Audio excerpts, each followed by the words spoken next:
पढ़ाई एक ऐसा सुपरस्टार जो इंडिया में खासकर इंडियन पेरेंट्स एंड रिलेटिव्स के बीच बहुत फेमस है, लेकिन इसने कुछ मेरे जैसे लोगों के दिमाग में हड्डी कर रखी है। देखो, मैं पढ़ाई को हेट नहीं करती, मुझसे हेट करवाया गया है। मुझे पढ़ाई की इंपॉर्टेंस पता है एंड आई रिस्पेक्ट दैट। मुझे पता है पढ़ाई से ही डॉक्टर्स, साइंटिस्ट, इंजीनियर्स और लॉयर्स जैसे लोग बनेंगे जो हमारे लिए बहुत इंपॉर्टेंट है।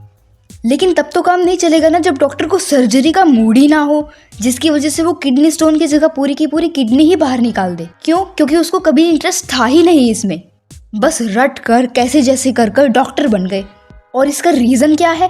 मानो या ना मानो, तुम तो मानोगे ही, तुम्हारे पेरेंट्स ना माने शायद।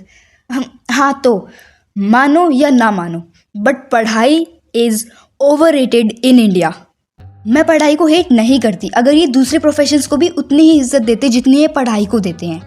देखो ना, इवन हमारे एजुकेशन सिस्टम में भी 12th तक की पढ़ाई कंपलसरी है एंड इट्स ऑब्वियस कि हाँ, हर बच्चा 12th तक तो पढ़ेगा ही। लेकिन कोई और क्रिएटिव टाइप प्रोफेशंस के बारे में कोई बात तक नहीं करता।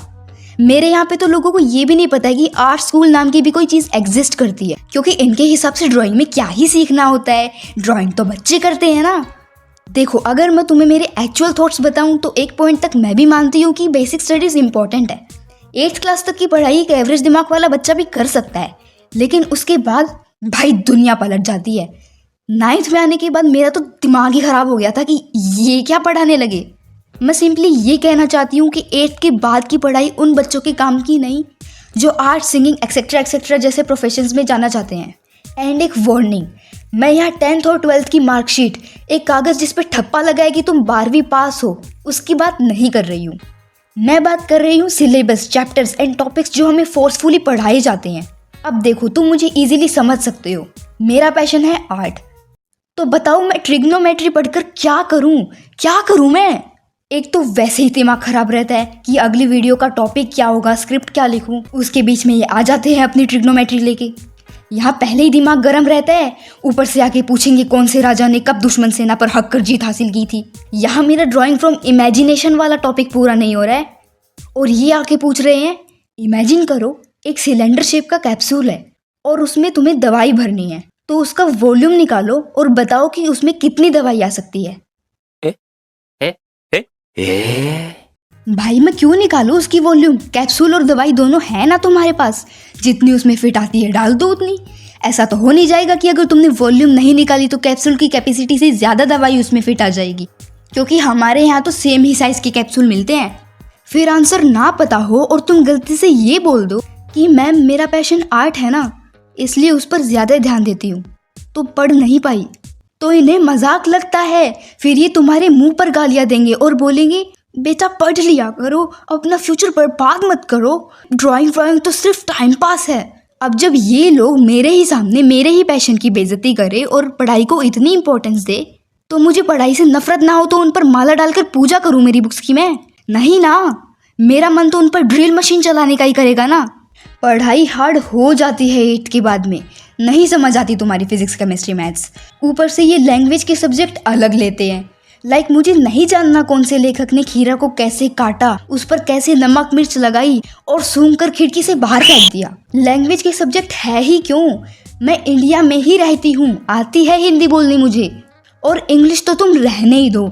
मैं 2 लाख करोड़ रुपए की शर्त लगा के कह सकती हूँ कि स्कूल से इंग्लिश आज तक किसी ने नहीं सीखी। हमारे इंग्लिश के गुरु तो सिर्फ गेम्स, मूवीज और सीरीज ही हैं, और एनिमे देखकर तो हमने इंग्लिश के साथ थोड़ी सी जापानीज भी सीख ली है। क्या बोलते हो तुम? और संस्कृत, ये तो और भी बकवास सब्जेक्ट है। हिंदी और इंग्लिश लोग बोलते तो हैं, ये तो डेड लैंग्वेज है, ये क्यों पढ़ा रहे हो हमें?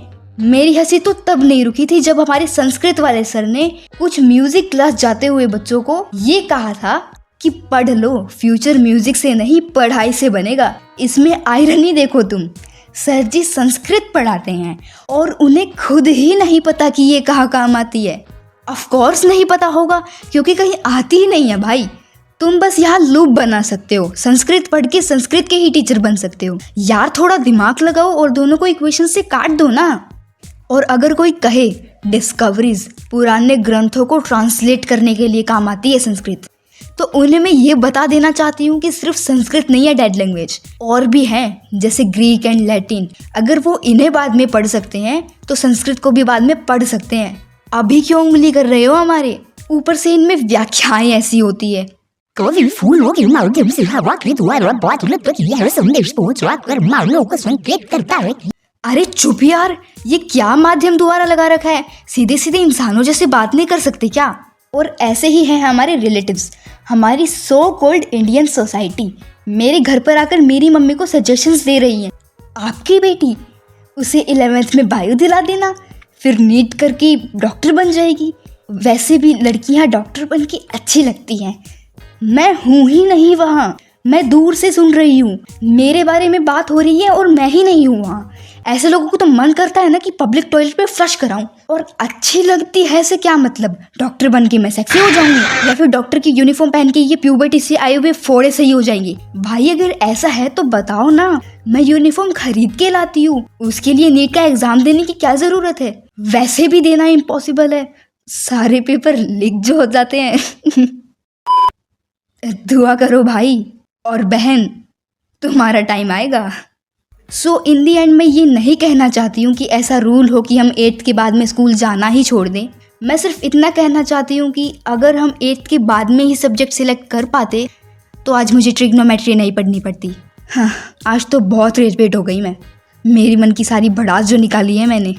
देखो, इस वीडियो में मैंने अपने थॉट्स बताए हैं, कमेंट्स में तुम अपने बताओ। और इस पूरी वीडियो में मैंने जितनी भी बड़बड़ की है उसमें से तुम्हें मैं कहीं भी थोड़ी भी सही लगी हूँ तो लाइक और सब्सक्राइब कर दो। And now the last word, bye.